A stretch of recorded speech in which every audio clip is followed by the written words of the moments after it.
Hi gang, it's Leila from the Comic Connection, back for some more comic book reviews. Just a reminder for those of you who don't know, Buffy, the Vampire Slayer Season 8, the first trade, The Long Way Home, is out. So if you've missed the comic books and you want to jump on now, get the trade paperback. It is out.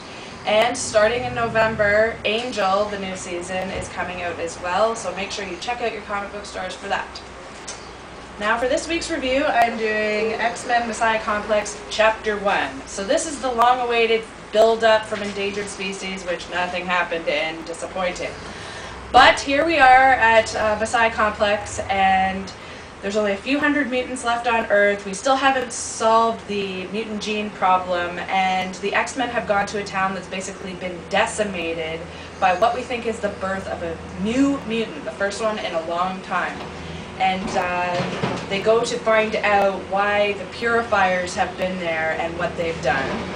So there's a new character introduced on the last page. Hopefully you guys can see this. His name is Predator X, and there's a checklist for the whole series on the left here. So you guys want to pick this up. It looks like it's going to be awesome. And for any fans out there, if you could answer this question for me, because I've missed it, when did Cerebro become Cerebra? So write in if you know the answer to that one, because I don't know. And lastly, we have a movie review for 30 Days of Night, because of course it was a comic book before it was a movie. If you guys didn't know that, go pick out the comic books or the trade paperbacks so you can find them. They're awesome. As for the movie, I thought it was pretty good.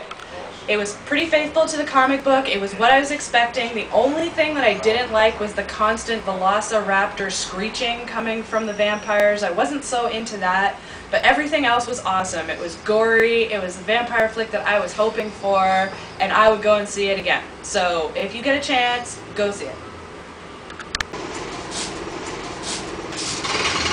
Hey folks, Jim here with 5 more comic book reviews. Since Leila didn't have any, I guess I have to hold the boat this week.